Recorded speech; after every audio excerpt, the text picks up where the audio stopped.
Hello everybody! Today I'm going to do a quick overview of some books that I've read lately, and lately is kind of pushing it because some of these go back a couple months. It's more like, here are the books that I read this summer. So going way back to, I guess, July, I read Time for Andrew, a ghost story by Mary Downing Hahn. This is one of those middle grade spooky books that were prevalent in the 80s and early 90s. I don't remember how this got on my Overdrive wish list, Overdrive being the ebook library rental network thing, but I read it and it was pretty good. It's about a boy who is sent to live with his great aunt and great grandfather at their old spooky house while his parents go away for an extended work trip. It's a strange situation, and it only gets stranger when he encounters the ghost of a boy who looks just like him. What develops is an interesting premise, with some good, descriptive writing that helps get you in the mood, especially in the early chapters. There's a theme of identity and the fear of losing oneself that I thought was clever.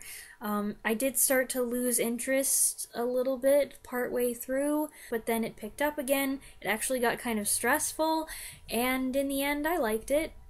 Next, I read Childhood's End by Arthur C. Clarke, another one that's been on my Overdrive wish list for a while, and yet I can't remember how I heard about it.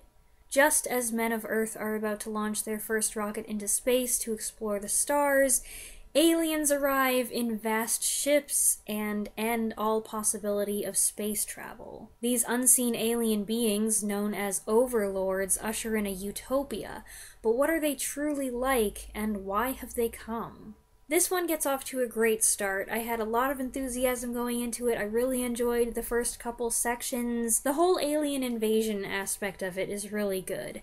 But I confess that at a certain point, it kinda lost me. I started to feel like, where is this going, and when is it gonna get there? The story takes a tragic turn, which is compelling, but I got the feeling that maybe I wasn't supposed to find it as bleak and hopeless as I did, and I don't know, there are certain things that Clarke said that I didn't quite agree with, and there are certain sections that act as bridges between main events where nothing is really happening, and Clarke uses those as opportunities to pontificate about mankind. And if you don't entirely agree with his worldview, that gets kinda rough. Ultimately, I'd say it ended up being more impersonal and abstract than I'd hoped. I liked the setup very well, but not so much what Clarke did from there. After that, I wanted something light for contrast, so I did what I often do and went for a young adult romantic comedy. My pick this time was Foolish Hearts by Emma Mills, which a friend of mine read and really liked. It's about friendship drama amid the backdrop of a high school production of A Midsummer Night's Dream. This book was both funny and moving, with excellent dialogue and characterizations. I hadn't read any Emma Mills before, but I'm thinking I will read another one sometime soon. The theme of discovering friends in unlikely places was nicely done, and while the heroine is an oddball who doesn't really fit in, I didn't feel like I was being hammered over the head with the quirky girl trope, which was cool. It is a little more mature and edgier than, say, a Casey West or Sarah Dessen book, so there's that, but I enjoyed it, and I think I read the whole thing in a day, which is exciting. Having read something so light, I then switched back to something heavier and more serious, very heavy and serious, a book that's been on my to-read list for some time, With the Old Breed by E.B. Sledge. I actually got this book for my dad for Christmas. He tore through it in a few days. It took me about a month. This is a brutally honest account of one Marine's experience in the battles at Peleliu and Okinawa during World War II. The stories are often grim and occasionally horrifically graphic. Sledge did not shy away from details, and I warn you that some of these stories are overwhelming. That's why it took me such a long time to get through it. There were times when all I could do was read a couple pages, and then I'd have to set it aside and think about something else.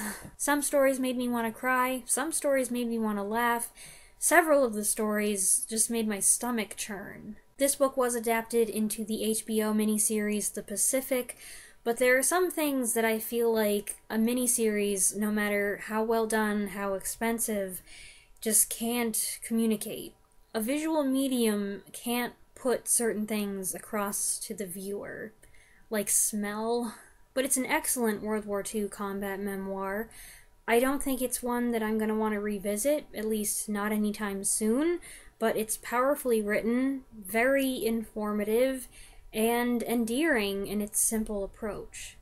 After that, I needed a palate cleanser, so I randomly chose a book that Overdrive was promoting on a list of popular romantic ebooks, The Flatshare by Beth O'Leary. This was another quick read about a man and a woman who share a one-bedroom apartment, except they've never met. He works long night shifts and sleeps during the day, and she works during the day and occupies the apartment while he's gone. It's a convenient arrangement money-wise, and allows both of them to avoid any undesirable complications. But of course, things can't stay that way forever. It's a cute, heartfelt romance with depth coming from an emotional abuse subplot. There were some things that I was like, wait a minute, how's that work? But it was fun, and the lengthy post-it note conversations were super charming. After that, I read a book that's going to be difficult to talk about because it's so popular and I just did not share the same opinion on it as so many other people.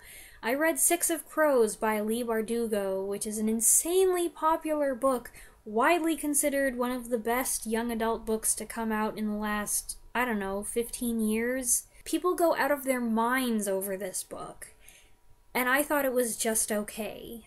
It's a fairly complicated plot, but it's essentially about 6 ragtag, unlawful individuals who band together to break into an impenetrable fortress-type jail and get someone out.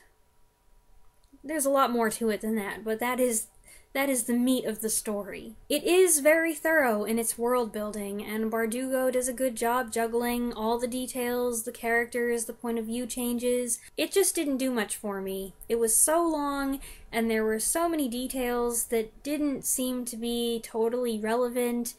They kind of took away from the momentum of the storytelling. As for the characters, they were all supposed to be somewhere between 16 and 18, but I absolutely didn't buy it. They seemed at least 10 years older, and they do some really violent things, like ripping out a guy's eyeball and throwing him overboard and leaving him to drown. That was the moment where I stopped and thought, do I really care to finish this book? It's not so much that it's violent or gory, I can handle that when it's necessary, but it just seemed like these are 17-year-old kids who are just slashing throats and dismembering people, and these are the protagonists, and this is something that like 13-year-old kids are reading. I don't know, maybe I'm getting old, but I didn't care for it, and I didn't think it was right. I'd also heard a lot of hype about the characters and the various pairings, and they just weren't nearly as appealing as I'd expected to find them. There were moments of fun with good dialogue, and scenes with Nina or Jesper were a highlight, but there wasn't enough of that to save it for me. So I guess I'm in the minority where this one's concerned. Next, I thought it was about time to try reading The Sundial by Shirley Jackson. Yet another one that's been sitting on my Overdrive wish list. I see a theme here. The spinster aunt of a wealthy family believes she receives a message from her dead father that the world is going to end, but she and her family will be safe if they stay in his giant mansion. The others in the house have trouble believing this prophecy, but gradually they get caught up in preparations for doomsday.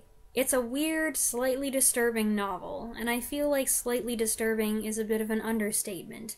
The characters are all mostly despicable, selfish people who have few, if any, redeeming qualities. They rat on each other and exhibit an alarmingly blasé attitude toward death and suffering. The entire situation is crazy from the start and only gets more bizarre as things go on. Yet it's also very humorous, and I think that's its redeeming quality, that it's quite funny. The dialogue is so droll. It's not realistic at all.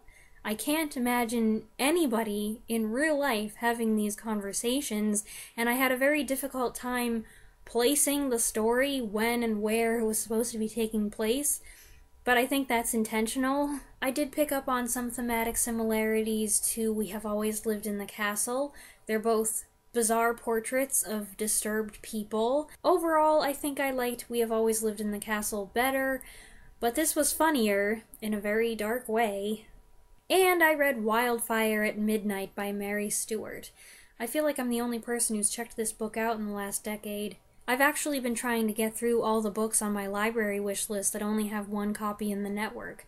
There have been a few occasions when a book was pulled out of circulation to be sold at a book sale or something before I could check it out. And when that happens, it disappears from my list and I have no idea what the title was, so I can't try to buy it somewhere. It's so frustrating. So I'm trying to check out these titles before they vanish into oblivion. Anyway, some time ago, I read and reviewed Nine Coaches Waiting by Mary Stewart.